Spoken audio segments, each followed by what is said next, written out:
नमस्कार दोस्तों। पिछले कुछ दिनों से हम एक न्यूज़ देख रहे हैं कि एएसएफ की वैक्सीन आ गई है, तो उसी के रिगार्डिंग मैंने एक वीडियो बनाया है। दोस्तों, इंडिया में वैक्सीन को लेकर काफ़ी चर्चाएं हो रही हैं। कई फार्मर्स को ऐसा लग रहा है कि अब एएसएफ की वैक्सीन आ गई है, मतलब एएसएफ का खतरा पूरी तरीके से ख़त्म हो चुका है या फिर ख़त्म होने वाला है। लेकिन क्या सिर्फ वैक्सीन आने से किसी देश से एएसएफ खत्म हो सकता है? इसका सबसे अच्छा उदाहरण है वियतनाम। दोस्तों, वियतनाम ने तकरीबन 4 साल पहले 2022 जून में एएसएफ की वैक्सीन बना ली थी और उसको कमर्शियल सर्कुलेशन के लिए ऑथराइज भी कर लिया था। इसके बाद फरवरी 2023 में एक्चुअल में लाइव एनिमल्स पे वैक्सीन यूज होने लगी। यानी वियतनाम ने इंडिया से कई साल पहले एएसएफ की वैक्सीन की दिशा में कदम बढ़ा दिया था। लेकिन अब इसकी ग्राउंड रियलिटी देखिए। 2023 वियतनाम में पूरे साल 714 जगह एएसएफ की आउटब्रेक रिपोर्ट हुई। 2024 में आउटब्रेक कम होने के बजाय बढ़कर 1609 जगह आउटब्रेक हुआ।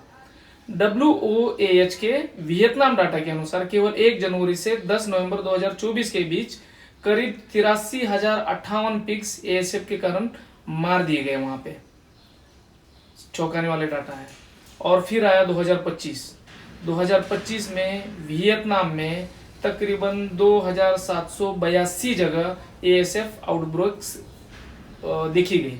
7 लाख 12 लाख 12.5 लाख से ज्यादा पिग्स मार दिए गए वहां पे 2025 में। यानी एएसएफ की वैक्सीन उपलब्ध होने के लगभग 3 साल बाद भी वियतनाम में एएसएफ मुक्त नहीं हुआ है। 2026 में भी एएसएफ खत्म नहीं हुआ है। 15 अप्रैल 2026 में वियतनाम में 514 जगह आउटब्रेक्स और 30,462 से ज्यादा पिग्स मार दिए गए। इतना ही नहीं, 2026 में एक कमर्शियल पिग फार्म में, सिंगल फार्म में करीबन 10,000 पिग्स एक ही दिन कल्ड कर दिए गए, यानी कि मार दिए गए। ठीक है, तो क्या इसका मतलब ये है कि एएसएफ की वैक्सीन फेल हो गई है, कुछ काम की नहीं है? दोस्तों, बिल्कुल नहीं। एएसएफ, यही सबसे महत्वपूर्ण बात है, समझने वाली बात है कि वैक्सीन जो है एएसएफ को कंट्रोल करने का एक महत्वपूर्ण हथियार हो सकता है।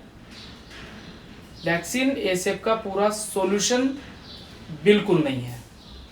वियतनाम का एक्सपीरियंस हमें बताता है कि वैक्सीन उपलब्ध होने के बावजूद बायोसिक्योरिटी जरूरी है, क्वारंटाइन जरूरी है, पिग मूवमेंट कंट्रोल जरूरी है और व्हीकल डिसइंफेक्शन जरूरी है।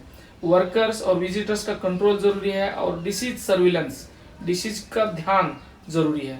और इसके साथ एक नई चुनौती भी सामने आई है। 2026 में वियतनाम में जांच किए गए रिप्रेजेंटेटिव एएसएफ वायरस सैंपल्स में करीब 83.6% सैंपल्स जेनोटाइप 1 और जेनोटाइप 2 रिकम्बेंट वायरस पाए गए हैं, जो कि डिफरेंट है। इसलिए एएसएफ वायरस को हल्के में नहीं लिया जा सकता।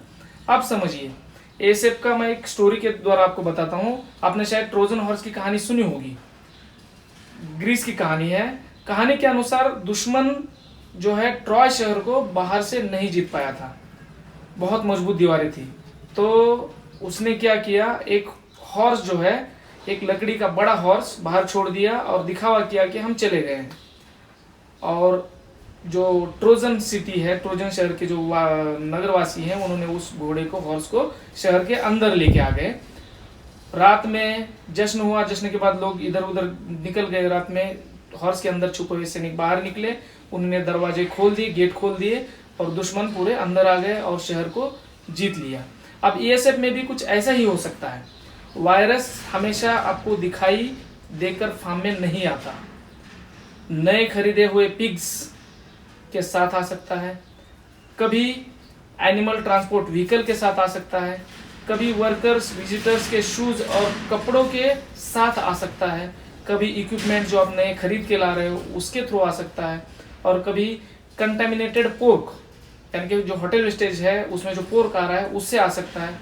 यानी खतरा जो है बाहर से छोटा और सामान्य दिखाई दे सकता है, लेकिन उसके अंदर एएसएफ छिपा हो सकता है। यही आपको फार्म को ट्रोजन हॉर्स बना सकता है। इसलिए सिर्फ यह मत पूछिए कि मेरे पिग्स एएसएफ वैक्सीनेटेड है या नहीं, ये भी पूछिए कि मेरे फार्म के गेट के अंदर क्या आ रहा है और कौन आ रहा है। ठीक है। दूसरी चीज, इंडिया में पिग फार्मर्स के लिए सबसे बड़ा संदेश यही है कि ऐसे वैक्सीन डेवलपमेंट निश्चित रूप से बहुत अच्छी खबर है और हमारे साइंटिस्ट का ये बहुत महत्वपूर्ण योगदान है, बहुत अच्छा काम है जो इतने सारे देश नहीं कर पाए, हमने कर दिखाया है। हम ऑलमोस्ट 3 या 4 देशों में शामिल हो गए हैं वैक्सीन आने के बाद। पर लेकिन वैक्सीन आने के बाद खतरा खत्म नहीं हुआ है। ओवर कॉन्फिडेंस में हमें यह नहीं सोचना चाहिए कि अब वैक्सीन आ गई है तो बायोसिक्योरिटी की ज़रूरत नहीं है। वियतनाम का उदाहरण, ग्राउंड एक्सपीरियंस हमारे सामने है। 2025 से जब वैक्सीन आई है, 2022 में जब वैक्सीन आई थी, फिर भी 2024 में तकरीबन 1609 आउटब्रेक्स हुए, 2025 में दुगने 2782 आउटब्रेक्स हुए और 12-12.5 लाख से ज़्यादा पिग्स मार दिए गए। 2026 में भी आउटब्रेक जारी है। इसलिए इंडिया में हर पिग फार्मर्स को एक बात समझनी चाहिए, याद रखनी चाहिए कि एएसएफ वैक्सीन एक हथियार है, पूरी की पूरी जंग नहीं। ठीक है, इसे एक हथियार की तरह हमें यूज करना है और इसके साथ हमारे बाकी के हथियार जो होने वाले हैं, आपके फार्म की असली सुरक्षा, वैक्सीन के साथ बायोसिक्योरिटी भी होगी। ठीक है, इसलिए एएसएफ से लड़ने का सही फॉर्मूला यही है कि वैक्सीन, बायोसिक्योरिटी, क्वारंटाइन, सर्विलेंस और सबसे महत्वपूर्ण बात है एएसएफ के ट्रोजन हॉर्स को अपने फार्म के गेट पर ही रोकिए, उसको फार्म के अंदर आने मत दीजिए। साइंटिफिक और ग्राउंड लेवल पिग फार्मिंग की ऐसी ही महत्वपूर्ण जानकारियों के लिए Jadhav pig farm and training centre की यूट्यूब चैनल को फॉलो कीजिए और सब्सक्राइब कीजिए। धन्यवाद दोस्तों।